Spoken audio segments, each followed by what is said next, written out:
So, there are two main consumer drones in the current market. The first is your most common sort of normal drones such as the DJI Mavics, Minis or Autel, Nanos and Lights, which will achieve footage like this.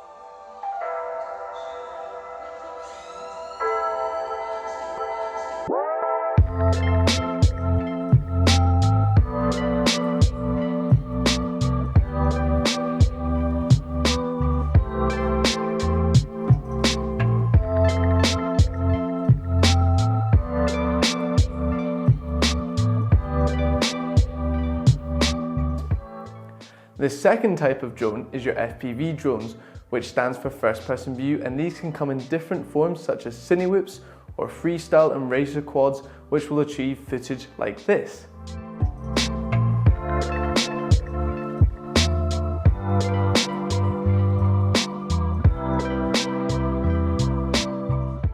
So in this video, I'm going to discuss the major differences, talk about the positives of both, as well as the price factors, and hopefully you come to a conclusion on which is best for you, or even which one to buy of both depending on how big your budget is, as having both of these drones on a shoot can be a great commodity and offer exciting footage with different pacing and atmospheric qualities. Just a quick disclaimer, we're not sponsored by any brands.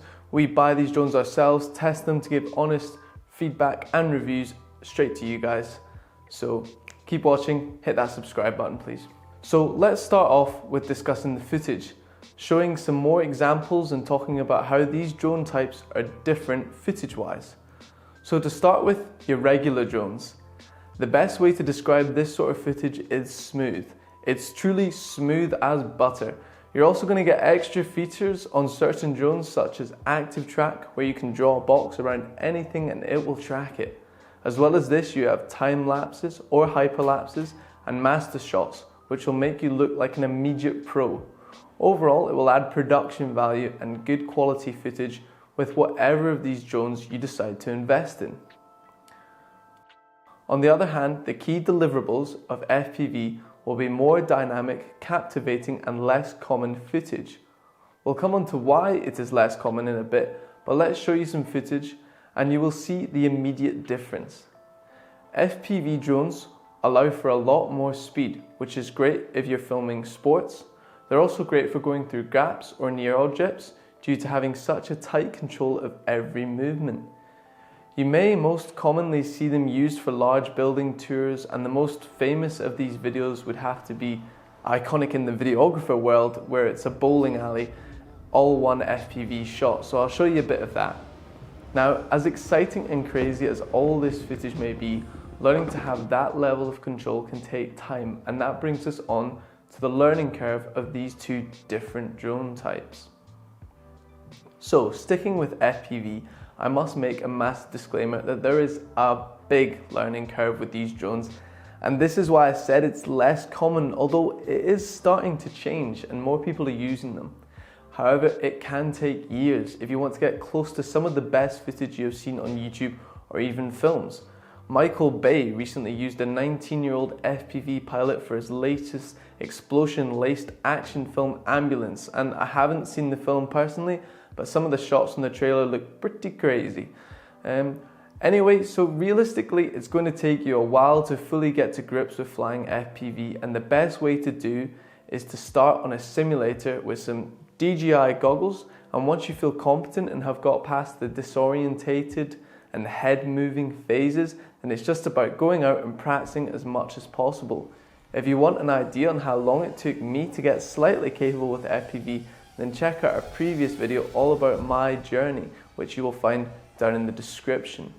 In terms of your more common normal drones, which is what we're going to be referring to these as today, then these really are user friendly as much as possible, and you can be up and flying while capturing some amazing shots all within your first flight. In terms of trying more challenging movements and sequences, that comes with time, but not as long as it takes with the FPV. So we've shown the difference in footage and talked about the learning curves, so let's quickly discuss the negatives and positives of both. So if you fully delve into the world of FPV, you may become one of those people who choose to learn to build and repair their own drone.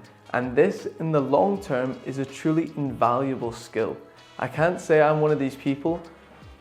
We very much got our drone here, which is the iFlight ProTech 35. It's a Cine Whoop, and it came out of the blocks ready to fly. So that is still an option, but bear in mind FPV drones are built for durability in mind, as you should be expecting a few crashes here and there when you start off, or when you start trying more difficult things. However, on the flip side, if you badly crash your more common drone, then you'll have to look for professional repair options, or buy a care refresh package with your original drone purchase at a fixed price, but you get one free replacement. We do repair drones here in the UK, starting from a mini all the way up to the enterprise range, but just remember these drones are not built to crash and can be expensive to repair or replace. Now, in order to help avoid these fatal crashes, you are in luck with these sort of drones in that they have what is called obstacle avoidance. Through sensors, they can avoid obstacles and even stop. Now, depending on the size of your drone, you can go for some of them that have what is called omnidirectional obstacle avoidance, which means it can sense objects from any direction and even have the option to go around them, which will be a bypass feature. This is a great feature and is fantastic for beginners or when flying in tight spaces. Now, the only FPV drone with obstacle avoidance to date is the DJI FPV, but that's in its most basic or beginner mode when it is acting just like one of these drones. The truth is, FPV drones have no built-in features to help you avoid crashing, as that would hinder its overall purpose for quick, controlled flying that is most likely going near obstacles or buildings. As well as this, there is the question of transmission range. The truth is, FPV drones are relying on feedback straight to your goggles, and this can sometimes be easily lost. So your overall range may be limited, as well as the ability to go in and around large obstacles or buildings. Always remember to take a spotter when flying FPV, as you obviously won't be able to see the actual drone, as you'll of course be wearing the goggles. The vast majority of your classic drones have a fantastic transmission range, as well as return to home features that allow your drone to return to where you took it off from if you ever lose transmission. Now remember, you must keep it within visual line of sight at all times here in the UK, and well, most places and countries really. Okay, now most of these drones have fixed cameras. You are able to find some drones with zoom cameras for a bit of variety to get some dolly zooms. However, with FPV drones, if the drone is big or strong enough to hold a weighty camera, then you can really attach anything you want, from the DJI Action 2 to GoPros to 360 cameras, and even all the way up to deconstructed Blackmagic and Red Cine cameras. So that's some great customization to consider when making your choice. Bear in mind, if you break the camera or gimbal of a normal drone, this could be it for you and that drone, as that's the most expensive part. But replacing just the camera of an FPV drone can be cheaper depending on what you're using, of course, if it's one of those Cine cameras I mentioned. Now finally, the biggest contrast is battery life. FPVs use what is called LiPo batteries. These can seem a bit complicated and intimidating at first, as there are specific voltages to charge them and land the drone at.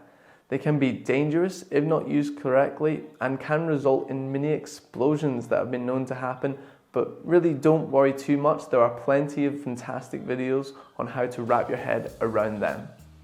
Now most of the time you're going to get roughly 3 to 8 minutes max flight time on your FPV quads, which really isn't great, but that's just because they use so much power with the speed of the propellers, so you're going to need a lot of them. On the other hand, your normal drones are generally all over 30 minutes for just a single battery. The Mini 3 here can do 34 minutes, and even up to 47 minutes with drones such as the DJI Mavic 3. They're super easy to charge, and realistically, you only need around 3 or 4, then you're set. So batteries are a lot easier and longer lasting than that of FPV drones.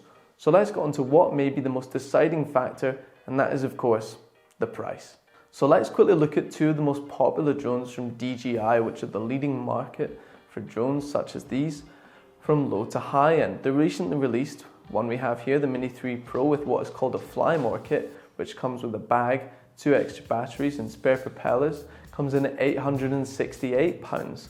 The top end of the Mavic series and the Mavic 3 with its Fly More kit comes in at £2,399. So keep those two prices in mind.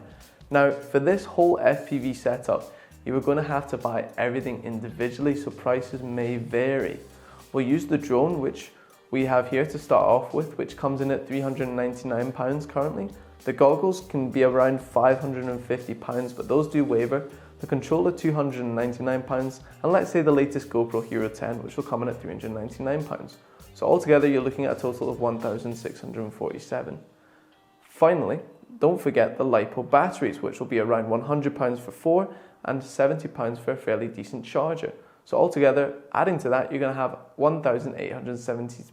So you can see there are big differences in price between these drones, but it's not anything crazy. It's easy to upgrade your FPV quad once you have everything else, unlike the normal drones where batteries are often not transferable and change with each drone type.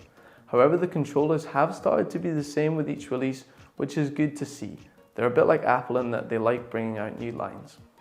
So a final factor to consider is what your needs for buying a drone and what you are filming most regularly. If you're purely a hobbyist that likes to make travel videos, then both the Mini 3 Pro and this sort of FPV setup will serve you well. I would say for hobbyists is that FPV is a lot more rewarding and exciting, and you do find yourself always wanting to try new things. That's not saying you don't get sick of these kind of drones though. If you're looking to use drones commercially and make money with your filming, then FPV wise you really are going to have to become a specialist and practice getting smooth footage, showing off large buildings and areas, as that's the biggest industry for these drones at the moment. However, your normal drones leave a large scope for what you can use them for, and they are a great asset to any form of commercial videography. Ideally, you probably want both. It would be great, and you can offer anything specifically to clients. So let's conclude with some final buying suggestions. If you've gone for the normal drone, here are some videos on our channel that you will need to check out, which you can find in the description, as well as a video on how to improve your footage with these drones. So make sure to check them out. There's some really good informative stuff. In terms of FPV, I really couldn't say specifically. I believe the ProTech 35 is the best cine whip on the market, but if you want a racing drone that can do flips and tricks, etc., then have fun researching all the possibilities. I would also say be careful if you're thinking about the DJI FPV, as if you crash that, it won't be as easily repaired and the footage quality isn't as good, but you can add a GoPro on top of it or even an Action 2 or 360. Now, one final note is an exciting release which could very much be the perfect in-between of these two drone types coming from DJI. It's called the DJI Avatar, and it is rumored at the time of making this video, it's coming out in like a week, but to be just over £1,000 or $1,300. And it could be DJI's answer to the cine whips without the worry and fuss of LiPo batteries and all the problems that come with FPV drones. So make sure to check that out, but keep in mind everything that I brought up in this video, and I'll catch you on the next one. So please remember to like, subscribe, and we'll see you then.